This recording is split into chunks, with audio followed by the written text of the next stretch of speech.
Boomers get blamed for everything. The economy, housing, even killing Applebee's. Meanwhile, millennials get roasted for being soft, broke, and glued to their phones. But maybe, just maybe, there's more to the story. This is Tab. She's got big energy and a passion for winning arguments. And this is Jim, master of wise-ass cracks and somebody who won't hesitate to roast you if you act like a fool. And together, we're Unretired AF.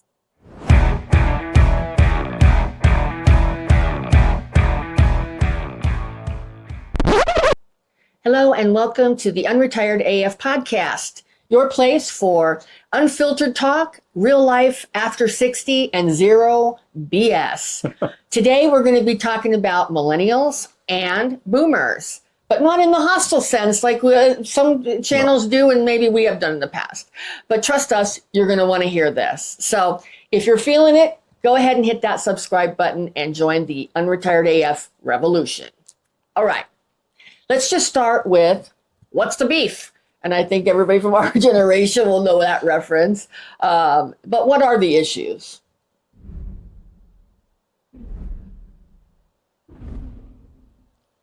All right, we'll start off by, let's just acknowledge some of the gripes that the millennials have against the boomer generation. And they are, one of the top ones is housing prices. And not just housing prices, housing availability, just housing. All together housing. All right. And next thing, student loans and the enormous cost of student loans compared to what it was when we were younger and college prices.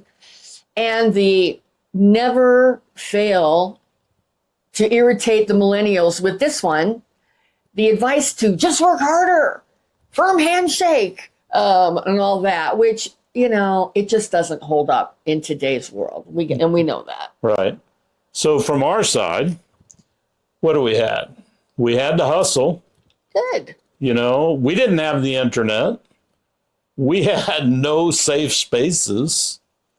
We had no work-life balance. A lot of us just had to suck it up and push through. That's right. We do know it was a different era then. I mean, heck, you could go drink at lunch and come back, you know. You don't do that anymore.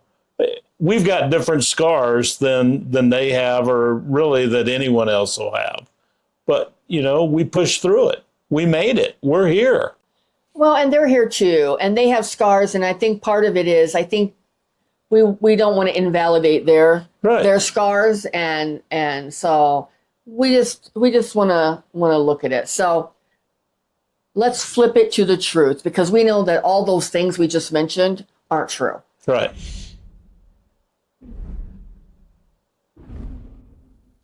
Well, we all know, and we've known millennials, and they have big ideas. I mean, I think every generation at that age, when you're in that age range, you have big ideas. Right. That's what youth is about. Youth is about big ideas. We also know that the millennial generation is very tech savvy compared to us. I mean, they were raised with it. I mean, it's been around since before, you know, some of them were born, or just right around the time that they were born. So they're used to the internet. They're used to mobile phones. They're used to, you know, apps and all of that. Yeah. Or this is something that our generation has had to learn. And I'm really proud of our generation for doing that. But also the millennials, they have vision. And I think, you know, they see things that we don't see. Yeah. Which just like how we felt with the generation before us. Sure. You know. And I think sometimes the millennials are feeling disillusioned and a little bit burned out, because I do think the world is a bit tougher in a different way than it was for us. I mean, we were left unsupervised. Right. I think, you know, but the world wasn't that hard on us like it is on them. It wasn't. It wasn't. So our grit can meet their innovation. Right. Our experience can meet with their energy. We're not enemies. We're a potential powerhouse if we work together. If we stop sniping and start listening, we can go a long way. Well, how about a little generational challenge?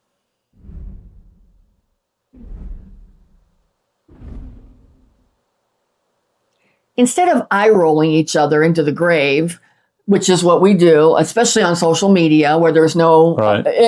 there's no, you don't have to see their facial expressions of everybody just out there doing their thing. What if we collaborated? I think that that there's not enough people out there on social media who are wanting to say, hey, let's respect your generation, you respect our generation, let's work together, because right now, in some aspects, the world's kind of shitty. And if we could work together, we can make it maybe less shitty for all of us. Right. So the spoiler alert, you need our wisdom, and we could certainly use your creativity. Yeah. So millennials, let's talk. And boomers, let's not be too proud to learn a thing or two. Right.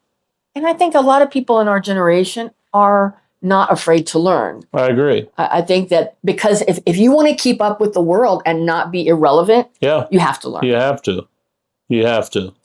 All right. Well, the takeaway from this episode is that bridging the gap starts with conversations, not just condescension. And we see sometimes that condescension is the easiest response. Yeah. And a lot of people just have that be their go-to response. So I would just ask you, whether you're a boomer, or whether you're a millennial, just pause before you say, hey, boomer, or before you say, hey, just, give a firm handshake and you'll get that job. I mean, before you go to those cliche bullshit, responses, maybe just pause and say, you know what? I want to bridge a gap. There's stuff I can learn from them, from their generation, and not be condescending. Yeah. So you bring the passion, we'll bring the stamina, and let's try to fix some stuff together.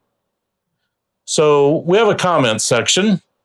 If you have any comments on this topic, which I know everyone does, please drop it in our comments. We'd love to see what you have. We'd love to really see what you'd have on both the millennial side and the boomer side. We don't want to be the bad guys in this. Together, as we said, we can be very, very powerful. So drop us a comment and we'll make sure we answer it. That's right. And we know that we have a lot of boomers watching our show, and we welcome you here. I mean, absolutely. We welcome you here, and we welcome your input and your comments. I know our last episode that we did on the millennials and boomers, we had a lot of comments in our comment section. Yes, we did. And we responded to all of them. Yeah. And I think I was really happy with how respectful all the comments were back and forth between the two generations. So we know it's possible. Right. We know it's possible.